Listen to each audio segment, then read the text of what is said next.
국지사지의 태도가 한국 사회로 지금 필요한 것이 아닌가 그런 생각이 들고요. 세상을 보는 따뜻한 시선, 정용실의 뉴스 브런치.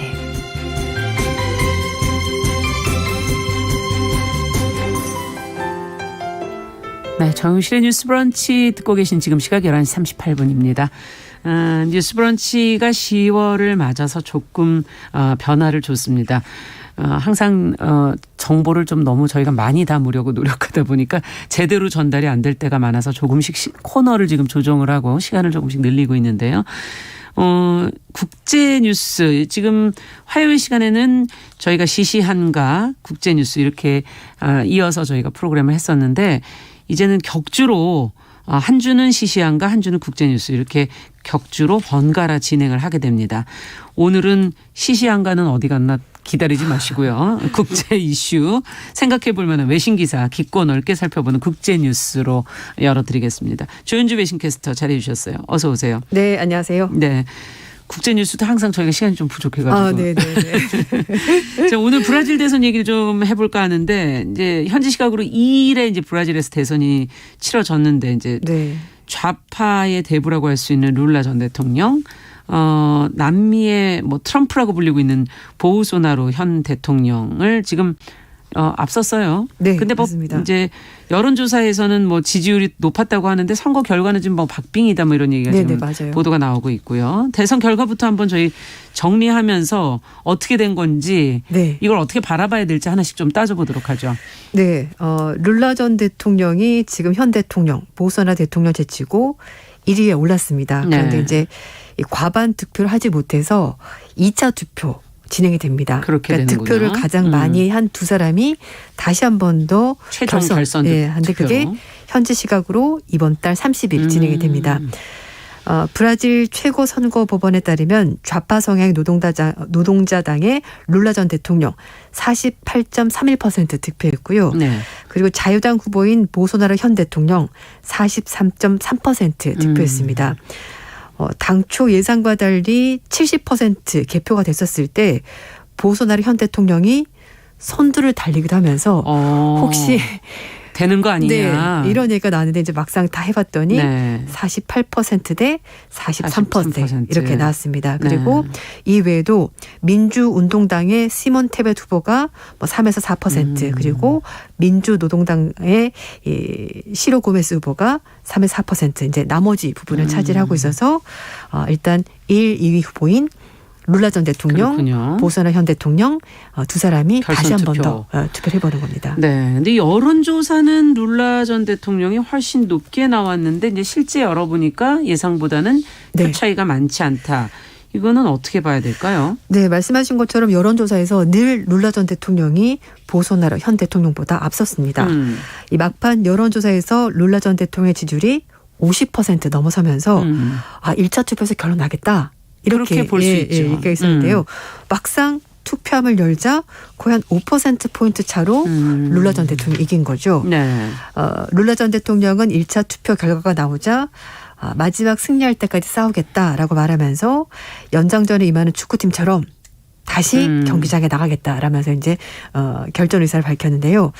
이 보소나루 대통령 그동안의 지지율이 사실 30% 초반 중반 거길 왔다 갔다 했었거든요. 이제 그리고 이제 나머지 후보들이 있었으니까 나머지 후보에게 표가 분산이 됐었는데 여론조사 결과가 그래서 거짓말이다 이거. 내가 이렇게 낮게 나올 리가 없다. 이렇게 얘기를 했어요. 그래서 이제 결국 투표 결과가 나오자 거 봐라. 내 지지율 그거보다는 훨씬 더 높았다. 여론조사는 그러니까 틀리지 않았냐 거짓 네, 아니냐 이런 그래서 주장이군요. 이제 현실이 반영되지 못했던 것 같다. 이렇게 뉴욕타임즈는 이번 결과를 분석을 했습니다. 네. 자, 그동안에 그 노동자당 지지율이 높았던 지역에서 지금 보우소나루 대통령의 지지표가 많이 나왔다 그러는 네. 맞습니까? 네, 그렇습니다. 예. 전체 26개 주 가운데 14개 주 그리고 제외 국민투표에서 승리한 룰라 전 대통령이 상파울루주, 리우데자네주 이렇게 남동부 지역 여러 곳에서 열세를 보였다고 합니다. 그래서 굉장히 충격을 받았다고 하는데요. 원래 이 지역은 노동자당이 좀 강세를 보이는 지역이라고 하는데요. 네. 룰라 전 대통령은 대도시를 중심으로 선전하긴 했습니다만 전반적으로 봤었을 때는 40%의 득표율로 좀 밀린 것으로 그렇게 도시에서는. 네, 그렇습니다. 그래서 여론조사에서는 당연히 다른 후보들을 굉장히 여유롭게 따돌릴 거다라고 예상을 했는데 정반대 결과가 나온 거죠. 네. AP통신에서는 1차 투표 패배 전망을 뒤엎고 선방했다라고 이제 그렇게 얘기를 하면서 극우 진영은 지금 축제 분위기다 이렇게 얘기를 하고 있습니다. 한번 붙어볼 만하다. 네, 결선 투표에서도 지금 그런 분위기군요. 좋지만 잘 싸웠다 얘기를 예. 이쪽에서 얘기를 하는 건데요. 특히 대선과 함께 치러진 상하원 총선 그리고 각 주지사 선출에서 이 보수나라 진영의 사람들이 승기를 거머쥔 것이 또 특징으로 나왔습니다. 룰라 전 대통령의 승리가 예상됐었던 상파울루에서 보소나라 대통령이 47% 득표하면서 룰라 대통령을 앞섰습니다. 이 지역에서는. 상파울로에서. 네. 원래 여기는 네. 노동자당의 인기가 많은 곳이거든요. 근데 반대 결과가 나온 겁니다. 그리고 상원 의원 자리에서도 보소나라 정부에서 과학기술혁신부 장관을 지냈던 인사가 49.68%를 얻으면서 당선이 확정이 된 겁니다. 그리고 상파울루 주자 자리에 보소나라 정부에서 인프라부 장관을 지냈던 사람이 1위를 차지하면서 노동자당의 후보를 이기고 당선이 된 겁니다. 그러니까 예상과 달리 노동자당에 대한 지지보다는 반대쪽에 네. 더 지지가 많았던 거군요. 그렇습니다. 이 상파울루 주지사는 지난 30년간 사회 민주당 텃밭이었는데요. 이번에는 다른 후보가 가져가면서 예상을 뒤엎었는데 미국의 싱크탱크인 윌슨 센터의 관계자는 이번 1차 투표는 보소나라주의가 승리한 거나 마찬가지다. 그리고 더욱더 급진적으로 양극화된 환경에서 결선 투표를 치를 것 같다 이렇게 전망했습니다. 실제 이렇게 나온 결과의 이유는 어디 있다고 보십니까? 이렇게 선전하게 된 보소나루주의가 정말 어떻게 보면 승리에 가깝다라고 네. 표현할 만한 이유는 어디 있다고 보세요? 네, 미국 대선했었을 때 샤이 트럼프가 표를 많이 던졌다라는 그런 얘기가 있었잖아요. 여기도 비슷한 현상이 벌어졌습니다. 이 보수 성향의 유권자들 중심으로 형성된 보소나라 대통령의 이 콘크리트 지지층이 이번 선거에서 확인이 된 거다. 이렇게 얘기를 했는데요. 영국의 이코노미스트는 지금까지 룰라 전 대통령 지지율이 높게 났던 상파울루주에서 보소나라 대통령 앞에서 이제 이겼다고 말씀드렸잖아요. 네. 이 현상에 대해서 히든 보트, 그러니까 소위 말해 그 샤이 보소나루가 있었다라는 거죠. 그러니까 드러내놓고 보소나라 지지를 하지 않았지만 속으로는 네. 그를 점점 그러니까 마음속에 두고 있었다라는 겁니다. 데이지 시우카리 상파울루 대학교 정치학과 교수는요. 실제로 보소나라 현 대통령을 지지하는 숨은 표가 적지 않았던 것 같다. 이렇게 예상을 했고요. 설명을 했고 그리고 시골 지역이 포함된 여론조사에서 이게 좀 자세히 파악이 안 되기 때문인데 의외로 작은 도시 이런 곳에서 보소나루 대통령이 탄탄한 지지층을 가지고 있었던 것 같다라고 설명을 했습니다. 그리고 이 상파울루 인퍼스 대학교 교수 역시 2018년도에 보소나루 대통령이 승리를 했었는데 그게 그렇죠. 일시적인 현상이 아니었다는 것이 확인이 된 거다 이렇게 설명을 했습니다.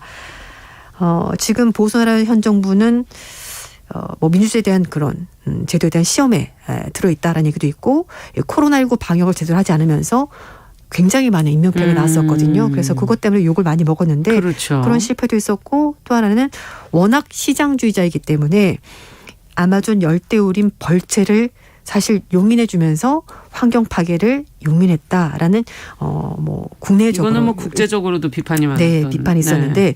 그렇지만 그럼에도 불구하고 막상 뚜껑을 열어보니 그를 지지하는 사람들이 상당히 많았던 것 같다. 그래서 이 보수 가치를 지키고 친기업적인 정책을 옹호하는 유권자들이 꽤 많았다. 이제 이런 분석이 나온 겁니다. 그렇군요. 이게 참 선거라는 것은 숨어 있는 그 뜻을 다 알 수가 맞아요. 처음에는 예상을 못하다가 네. 열어보면 이제 그게 보이게 되는 건데 1차 투표는 어쨌든 박빙으로 룰라 전 대통령이 승리를 했지만 네. 결선은 그러면 어떻게 될까요? 이제 이거를 장담할 수가 없게 이걸 됐다. 누가 좀 예상하는 사람은 없나요? 네. 제가 앞에 말씀드린 그 3%에서 4% 이제 기타 후보가 있는데 예. 이 후보들의 표가 어디로 가느냐에 따라서 달라질 수 있게 되는 건데요. 네. 왜냐하면 두 사람 간의 차이가 5%포인트밖에 차이가 안 나거든요. 요게 이제 오차범위 네. 이제 안쪽으로 들어오게 되느냐 안 되느냐에 따라 더 맞습니다. 그렇죠. 그래서 어쨌든 그동안은 대세론, 룰라 전 대통령 이런 분위기였는데 결국은 1차 투표에서 승부를 결정짓지 못한 겁니다. 네. 그래서 룰라 전 대통령의 패배와 마찬가지다. 그리고 결선 투표에서는 어쩌면 룰라 전 대통령이 불리할 수도 있다. 이런 전망까지 나오는 겁니다. 이 워싱턴 포스트는 앞으로 이제 한 달 정도 유세 기간이 남았는데 예. 그 기간 동안에 경제가 얼마나 좋아질지 사실 뭐 한 달만 힘들어지 그렇게 바뀌기는 힘들 것 같긴 합니다. 그렇죠. 어쨌든 실업률 거기에다가 인플레이션 이런 것 때문에 보수나라 지지율 상승률에 좀 유리한 측면이 어쩌면 있을 수도 있다라고 얘기를 하고 있는데요. 생각보다 브라질 경제가 잘 선방하고 있다라는 버티고 평가도 있다. 있거든요. 네. 뭐 브라질의 싱크탱크인 공공안전포럼의 관계자는 전 세계가 보소나루 현 대통령이 승리할 가능성이 낮다라고 얘기를 하고 있지만 그러나 실상은 모른다. 그리고 보소나 대통령이 자기가 동원할 수 있는 모든 걸 동원해서 룰라 전 대통령과 싸울 것이고 그렇게 되면은 결과를 예단할 수가 없다. 이제 이렇게 전망했습니다. 그렇군요. 네. 참 선거를 보면서 이번 선거도 지금 전 세계적으로도 좀 그런 분위기가 있지만 정치가 너무 이제 양극화, 이념으로 너무 양극화되어 가고 있는 것 아니냐 하는 생각이 드네요. 맞습니다.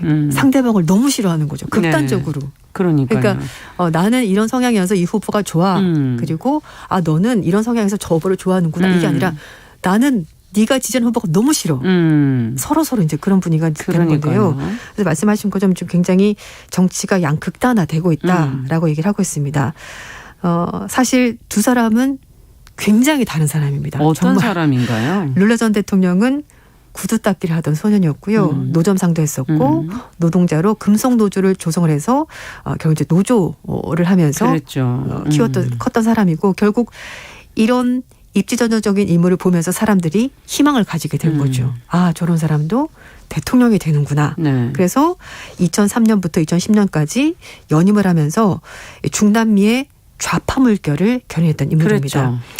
그리고 사실 그 기간 동안에 브라질 경제가 좋았습니다. 네. 원자재 가격이 많이 올라가지고 브라질의 재정이 굉장히 탄탄해졌고 이제 그걸 가지고 국민들에게 여러 가지 사회 지원 정책을 펼치면서 국민들의 만족감도 높아졌고 급여도 올라갔습니다. 그런데 퇴임하고 나서 2014년부터 2016년까지 이 룰라 전 대통령 속해 있었던 노동자당이 부패가 있었습니다. 글쎄요. 그게 좀 저는 놀랐었어요. 뭐 국영기업으로부터 뒷돈을 받고 룰라 전 대통령은 뭐 펜트하우스를 받았다, 뭐 아파트를 받았다 이런 얘기가 나오면서 결국은 이게 혐의가 인정이 되면서 옥살이를 했습니다. 1년 6개월 정도 이제 하면서 결국은 했는데 대법원에서 이제 이게 다시 무죄가 확정이 되면서 법적으로 이제 대통령직에 출마할 수 있는 근거가 마련됐고 결국은 대통령직에 다시 한 번 더 도전을 하게 된 겁니다.